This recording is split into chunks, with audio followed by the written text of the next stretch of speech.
Cet épisode est réalisé en collaboration avec le Fonds immobilier de solidarité FTQ. Vous êtes à l'écoute de Station Constructo, un balado spécialisé pour le secteur de la construction au Québec. Bonjour à tous et à toutes, bienvenue au balado Station Constructo. Cette série s'articule sous le thème de l'intégration des critères environnementaux, sociaux et de gouvernance, aussi appelés dans le milieu les critères ESG dans les projets de construction. Ces derniers permettent d'indiquer la responsabilité sociétale d'une entreprise et ainsi de la positionner ou non comme un leader engagé. Au fil des épisodes, nous discuterons de différents projets qui ont intégré ces critères et qui, de ce fait, pourraient servir d'exemple pour d'éventuels projets. Dans cet épisode-ci, nous discuterons de la mesure de l'intensité carbone dans les projets de construction. Ne bougez pas, à tout de suite. Afin de lutter contre les changements climatiques, la transition vers une économie sobre en carbone s'avère nécessaire. L'essor des projets de construction carboneutre s'inscrit dans ce mouvement environnemental. La mesure de l'intensité carbone des projets de construction deviendra donc sans doute incontournable et nécessaire lors de la conception de projets de construction. Mais comment y arriver et pour quels bénéfices? Voilà la discussion qu'on va avoir aujourd'hui. Nous discuterons aujourd'hui de la mesure de l'intensité carbone avec Juliane Chaillé, vice-présidente responsabilité d'entreprise chez Groupe AGECO, et Serge Cormier, vice-président à la construction au Fonds immobilier de solidarité FTQ. Madame, monsieur, bonjour. Bonjour. Bienvenue. Merci d'avoir accepté notre invitation à ce balado. C'est très apprécié. Merci à vous. Pour lancer la discussion, on sent déjà une prise de conscience, un virage depuis quelques temps de la part d'investisseurs institutionnels pour l'intégration des facteurs ESG, comme je parlais dans notre introduction tout à l'heure. Donc, les demandes, les exigences changent rapidement. En quoi consiste l'intensité carbone? Parce qu'on entend souvent l'empreinte carbone de monsieur et madame tout le monde, mais l'intensité carbone au niveau de la construction et des nouveaux bâtiments. Oui, en fait, les gaz à effet de serre constituent l'ensemble de cette information qu'on va chercher à quantifier, qui est l'intensité carbone. Donc, le E dans le ESG, finalement. Oui. Donc, on va estimer, en fait, l'impact environnemental basé sur les conséquences sur les changements climatiques. Mm-hmm. Donc, plus particulièrement, on va essayer de traduire en gaz à effet de serre la notion de cette intensité-là. Et les gaz à effet de serre, évidemment, on entend souvent parler du dioxyde de carbone, mais on va rassembler l'ensemble des gaz à effet de serre qui vont venir former cette intensité carbone-là. D'accord. Et plus particulièrement, si on regarde le secteur de la construction, on va regarder l'ensemble de l'intensité carbone de la construction ou de la rénovation d'un bâtiment. Puis j'ajouterais, si tu le permets, que pour nous, les risques environnementaux sont des risques financiers maintenant. Hein? Ça fait que chez l'institutionnel, les membres de conseil d'administration maintenant ont une responsabilité à fixer le risque de l'institution pour laquelle ils sont en train de faire de la gestion ou qu'ils gouvernent. Tu sais. Ouais. Par exemple, une mauvaise estimation du risque financier pourrait fausser la valeur de l'action de l'institution en question et ça aurait des impacts assez importants dans l'industrie, on peut le comprendre. Tout à fait. Donc, en quoi fait partie des critères ESG, l'intensité carbone? On parlait de l'intensité carbone. Donc, en quoi fait partie des critères de ESG? Par ordre de priorité, est-ce que c'est primordial? On n'a pas mis de priorité en tant que telle. Donc, le E, le S et le G, donc le environnemental, évidemment, est important. On le voit tout récemment avec une accélération des conséquences sur les changements climatiques. Tout récemment, les feux de forêt ici, on sait qu'on ne veut pas nécessairement associer un incident, mais on voit tout de même une accélération importante. Si on regarde des moyennes sur 5 ans, au Canada, les chiffres sont assez intéressants ou plutôt... ils démontrent véritablement l'importance de ces changements-là qui se sont installés à travers le monde. Outre les facteurs environnementaux, donc l'intensité carbone touche aussi des critères sociaux et de gestion en même temps. Donc, tout est relié. L'ESG, le fameux, le sigle, donc tout ça est ensemble. Oui, absolument. Écoute, il y a eu une époque où on parlait surtout d'environnement. Tu sais, je me souviens, moi, au début de ma carrière, on parlait d'efficacité énergétique, de comment on pouvait sauver de l'énergie. Ouais. Et malheureusement, on en parle encore aujourd'hui. Mais c'est beaucoup plus facile pour les gens de saisir la notion d'environnement, le E de ESG, que le S puis le G eux-mêmes. Tu sais. Mais ils sont étroitement liés. C'est-à-dire que un a des causes à effet sur le second. Juliane en parlait tantôt. L'environnement, ça touche la société en général. Donc, c'est facile de faire un lien entre les deux. Puis, l'effet collatéral de ça, c'est que l'industrie en général, les institutionnels en particulier, ou le milieu financier, ils doivent maintenant développer des politiques où la gouvernance s'est énormément resserrée dans les dernières années. Alors, cette façon-là de se comporter, les exigences que les grands donneurs d'ordre, pour parler du milieu de la construction, vont développer, vont avoir éventuellement, assurément vont toucher toute l'industrie. Puis quand je dis toute l'industrie, là, c'est de la chaîne d'approvisionnement.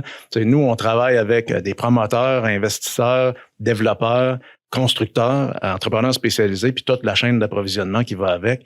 Assurément que les exigences en gouvernance des institutions comme nous, par exemple au Fonds immobilier, vont avoir des effets jusqu'aux fournisseurs ou manufacturiers de vis. Éventuellement, il faut s'attendre à ça. On dit souvent que les populations les plus touchées vont pas nécessairement être les plus émettrices de gaz à effet de serre. Et chez nous, certains groupes vont être plus sensibles au changement climatique, justement, à travers le Canada. On a pu le voir encore une fois dans les feux de forêt. Donc, on nous demandait même de ne pas sortir de la maison pour éviter d'avoir les effets respiratoires reliés. Donc, on peut voir de plus en plus les effets sur les différents groupes sociaux. Au niveau de la gestion, on parle, par exemple, de gouvernance. Évidemment, on va de plus en plus intégrer la notion de gestion des risques climatiques dans l'ensemble des risques qui sont mesurés par les organisations. Serge mentionnait l'ensemble des institutions financières. Donc, ces institutions-là vont analyser les risques. Maintenant, on va intégrer cette notion de risque climatique pour s'assurer d'avoir véritablement intégré ça dans l'ensemble de la chaîne de valeur dont il est question. Donc, c'est plus qu'une prise de conscience. Oui, exact. Puis la démarche est très sérieuse. Là. On parle de référence à des normes internationales qui sont reconnues. Les standards sont maintenant établis. La reddition de compte des institutionnels, ou en tout cas, peu importe qui doit en faire de la reddition de compte, doit référer à ces standards-là. Puis ça doit être vérifiable. Donc, il faut être audité là, quand on commence à dévoiler des informations comme celle-là.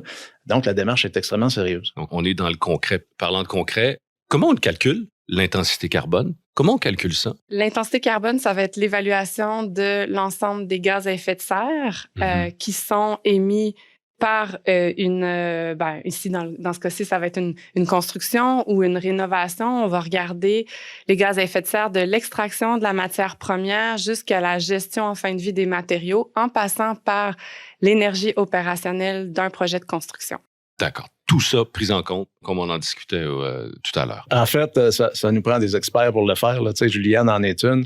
Mais on découpe le carbone, puis c'est important, je pense, de le souligner, on découpe le carbone en deux volets distincts. Le carbone intrinsèque, qui est associé généralement, pas généralement, mais qui est associé aux matériaux et au processus de construction. Okay. Puis le carbone opérationnel, puis là, je résume un peu, là, mais le carbone opérationnel qui, lui, va être associé à l'énergie, par exemple, ou aux fluides qui sont utilisés en climatisation ou ces choses-là. Moins ce qu'on pourrait appeler les émissions évitées parce qu'on est encore obligé d'utiliser des crédits carbone, par exemple, parce que c'est difficile de devenir carboneutre à l'heure actuelle. Pour illustrer ça, l'importance de découper l'intrinsèque et l'opérationnel, c'est que beaucoup de pairs avec qui on travaille, nous autres, dans notre industrie, utilisent le carbone opérationnel à l'heure actuelle comme unité de mesure. Donc, ils vont se consacrer au carbone opérationnel. Puis si je veux résumer ça rapidement, là, le carbone opérationnel, pour agir dessus, on transfère en électricité parce que l'électricité au Québec est propre. Puis donc, on sort les énergies fossiles, on travaille en électricité et puis on fait une couple d'autres affaires. Puis ça finit par avoir un impact important sur l'empreinte carbone de l'institution en question ou de l'entreprise en question. Maintenant, l'intrinsèque, c'est une autre paire de manches parce que l'intrinsèque touche les matériaux. Puis les matériaux, chacun des matériaux a sa propre émission de GES. Puis il y en a une multitude de matériaux dans la composition d'un bâtiment. Donc, comment on va intervenir là-dessus sur le carbone intrinsèque, c'est vraiment autre chose. Et puis le Conseil du bâtiment durable du Canada a produit un livre blanc, je pense, qui a été publié vers 2021 ou je pense que c'est 2021 ou 2022. En tout cas, leur dernier livre blanc. Ce qu'il nous dit, c'est que d'ici 2025, le poids du carbone intrinsèque dans le carbone total pourrait représenter 90% des émissions d'un nouveau bâtiment. C'est-à-dire qu'on prévoit que le contrôle du carbone opérationnel va s'accentuer, qu'on va devenir meilleur, puis ça va faire place à une hausse de la proportion du carbone intrinsèque dans les projets. Ce que ça nous dit, nous, c'est qu'il faut s'y intéresser maintenant. Ça veut dire qu'en conception, les donneurs d'ordre devront passer des commandes pour dire, je veux une performance accrue. qui va toucher les matériaux qui vont être sélectionnés ou les systèmes constructifs qui vont être sélectionnés dans le bâtiment. Puis c'est par là qu'on va pouvoir améliorer nos performances. Et tout le monde est impliqué dans tout le monde. Tout le monde, exactement, de A jusqu'à Z. Donc, les investisseurs calculent les risques dans la gestion de leur portefeuille. Les institutions financières, vous en parliez tout à l'heure, M. Cormier. Ce sachant, la mesure de l'intensité carbone des projets de construction, donc, va permettre d'attirer les investisseurs. Si c'est dans une logique d'empreinte carbone diminuée, dans une intensité de carbone, disons, bien gérée, les investisseurs vont accourir, non? Bien, évidemment que ça va attirer les investisseurs parce que les investisseurs mesurent le risque. Tu sais, quand tu achètes un parc immobilier, tu achètes du rendement, tu achètes toutes sortes d'autres éléments comme ça, mais tu achètes aussi un risque. Alors, si par une saine gestion, disons, de l'empreinte carbone des actifs en question, on réussit à diminuer le risque, et c'est un fait, lorsque le carbone est diminué, le risque est diminué, on devrait retrouver une juste valeur marchande supérieure. Ouais. Donc, c'est un parc d'immeubles verts ou super verts, je vais le dire comme ça entre guillemets, ben normalement, sa juste valeur marchande devrait avoir une prime. Ouais. Donc, pour les investisseurs, c'est important. Mais non seulement pour les investisseurs, parce que faut regarder aussi l'ensemble du marché. Pour les assureurs, par exemple, à un moment donné, si moi, je développe puis je construis des actifs à risque diminué, parce qu'ils sont à plus haute performance environnementale, ben, je fais diminuer les risques de l'assureur. Alors, un jour, il va falloir qu'il tienne compte de cette diminution-là de son risque à travers les décisions que j'aurai prises en investissement, puis que je le constate sur mes assurances. C'est la même chose au niveau, par exemple, des évaluateurs agréés, où les évaluateurs agréés vont essayer de trouver des références pour fixer la juste valeur marchande d'un nouvel immeuble. Si ce nouvel immeuble-là a été développé dans un environnement d'innovation, où on est allé ailleurs avec de la haute performance énergétique ou un haut contenu environnemental, ben, s'il n'y a pas de comparable pour y arriver, ben, c'est difficile pour le milieu de l'évaluation de fixer la juste valeur marchande du nouvel actif en question. Donc, ça touche énormément de secteurs. Puis les villes, je vais donner un dernier exemple, si tu me le permets, mais les villes vont vouloir sur leur territoire des immeubles ou des actifs qui sont de plus en plus performants du point de vue environnemental. Puis les villes vont donner une valeur à un actif vert, mais en faisant ça, ben ils vont monter la taxation du propriétaire en question. Ça fait que là aussi, il y a une réflexion à faire pour, si on veut favoriser cette construction-là, puis la supporter, puis l'inciter, ben il va falloir qu'il y ait des moyens qui soient pris au niveau social, au niveau de nos sociétés pour permettre qu'on le fasse d'une façon plus rapide. Je rebondis là-dessus. Donc, l'intensité carbone, on la mesure à plusieurs étapes. Au tout début, à la fin, quand le projet est terminé, non, à la planche à dessin, j'imagine. Et puis, cette mesure-là, est-ce qu'elle est différente d'un bâtiment à l'autre aussi? J'imagine que oui. Le plus tôt, le mieux serait la réponse. Donc, effectivement, plus on va le faire lors de la table à dessin, donc en phase de conception, à ce moment-là, il va être possible de faire de véritables changements. Donc, d'intégrer cette notion de gestion du risque dans les aspects de sélection des matériaux, par exemple, pour aller chercher des matériaux bas carbone. Donc, plus tôt on est capable de le faire, mieux c'est. Évidemment, toujours dans une réponse à un besoin. Ouais. Après, on peut réfléchir, est-ce qu'on a besoin d'une nouvelle construction versus on veut régénérer un patrimoine existant. Bien entendu, il y a des projets qui ont démontré la valeur de rénover le patrimoine existant qui va avoir une valeur sur la réduction globale du carbone, bien entendu. Mais plus la conception avance, plus il sera difficile de faire des grands changements pour réduire cette intensité carbone. Donc, les choix deviennent plus difficiles. On est de plus en plus près de la construction même et donc, les enjeux sont importants. Donc, en amont. En amont. Peut-être pour rebondir sur un des éléments de Serge avant d'aller plus loin. Serge parlait de villes. Donc, il y a des villes dorénavant qui intègrent cet élément carbone, qu'il soit opérationnel ou encore le carbone intrinsèque dans le choix de seuil carbone ou d'intensité carbone pour certains types de matériaux. J'enchaînerai avec la ville de New York qui a mis en place des pénalités au-delà d'une certaine quantité de carbone émis par un bâtiment.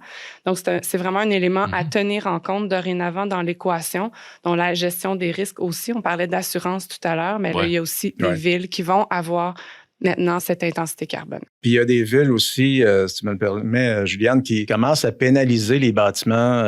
En fait, c'est ailleurs qu'au Canada là, présentement, mais qui commencent à pénaliser les bâtiments qu'ils appellent, eux, des passoires thermiques. Donc, si le bâtiment n'est pas efficace du point de vue énergétique, ben il va être soit pénalisé, puis ça va jusqu'à une interdiction de le mettre en marché. Si tu veux vendre ton actif, ça peut poser problème. Tu peux être limité. Il va découler de ça assurément une réglementation qui va finir par y ressembler en carbone. Il faut s'attendre à ça. Ça fait que on est dans cet environnement-là. Oui. On peut gérer ce que l'on mesure. Donc, si on arrive avec des chiffres, si on permet d'avoir cette notion-là, évidemment, plus on est en amont, plus il y a une incertitude qui va être reliée à cette intensité carbone, puisqu'on n'a pas nécessairement l'ensemble des informations sur le choix final, mais ça nous permet de faire des choix quand même assez haut niveau.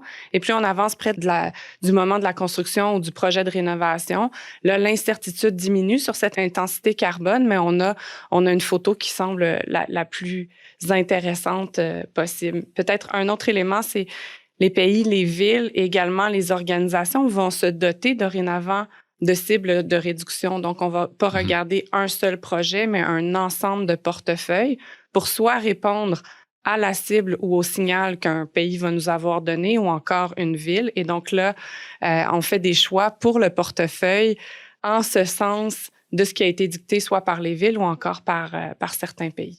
Ouais. Puis pour donner un exemple de ce qu'on fait, nous, par rapport à tout ça, c'est qu'à partir du moment où on met un projet en conception, on va relever ou on va simuler l'intensité carbone du projet en question. Donc, on va le faire en énergie, mais on le fait aussi en carbone.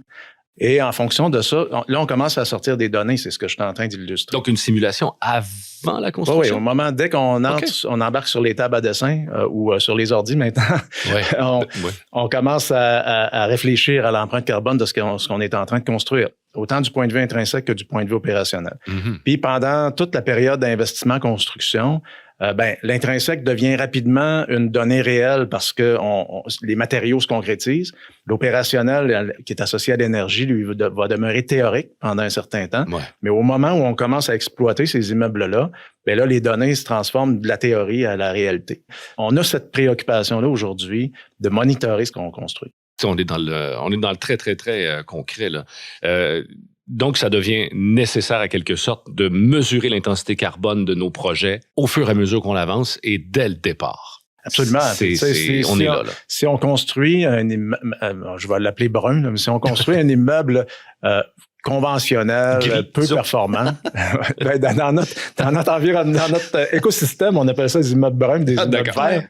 Mais, puis on parle même aussi de brown to green. Oui, exact, c'est ça. Le cheminement sans, oui. Si l'immeuble est brun, on va l'appeler comme ça parce que j'aime bien la couleur brune pour les immeubles. En fait, on le voit, là, la mouvance qui est en train de se produire dans l'industrie. Si tu livres des immeubles bruns ou des immeubles qui sont complètement à côté de base sur les codes, puis que le marché, comme on le pense, va s'améliorer, tu vas avoir une perte de valeur assurément de ton immeuble conventionnel parce que là, on est dans une situation économique où le prix de l'énergie est stable. On pense que ça augmentera pas très, très rapidement. Mais attention, la pression est immense sur nos fournisseurs. Je vais parler d'Hydro-Québec en particulier. Ouais. Ils vont avoir des investissements majeurs à faire. Il faut qu'ils incitent la société à consommer autrement. Il y a quelque chose qui s'en vient qui va fort probablement toucher le coût de l'énergie. Ça fait que si tu as planifié ou tu as projeté tes coûts sur les 5-10 prochaines années en fonction des chiffres d'aujourd'hui avec une hausse de 2% par année, fort probablement que tu risques de l'avoir dans les dents en cours de route. Ça fait qu'il faut être sensible à ça si on veut gérer notre risque adéquatement. Donc, attirer les investisseurs devient plus que nécessaire, étant donné qu'il y aura une pression monétaire sur le coût de l'énergie. Oui. Puis, nous, on essaie de développer cette sensibilité-là dans notre réseau de partenaires pour qu'ils tiennent compte de ces enjeux-là, qu'on commence à toucher, là, qu'on commence à percevoir, mais qui sont réels. Fait que faut qu'on s'entoure de gens qui ont ces mêmes valeurs-là. En fait, ce sont nos principes. Ouais. On veut développer comme ça. On a besoin de gens dans notre écosystème qui ont la même pensée, qui ont des valeurs alignées avec ça. Puis on croit que c'est une obligation aujourd'hui d'agir de cette façon-là. Je pense qu'on va y arriver. Le balado qu'on fait aujourd'hui, c'est un peu ça. Une espèce de conscientisation. Et plus on en parle, plus les gens embarquent dans le train. Finalement, auriez-vous des conseils, si je peux dire, pour les investisseurs qui voudraient calculer l'intensité carbone, qui voudraient dans leur projet et ne savent pas par où commencer. Qu'est-ce que vous diriez à ces investisseurs-là, à ces entrepreneurs-là? Mais peut-être de s'entourer de gens compétents et avisés. Peut-être c'est un des éléments clés. Tu m'enlèves les mots de la bouche, là.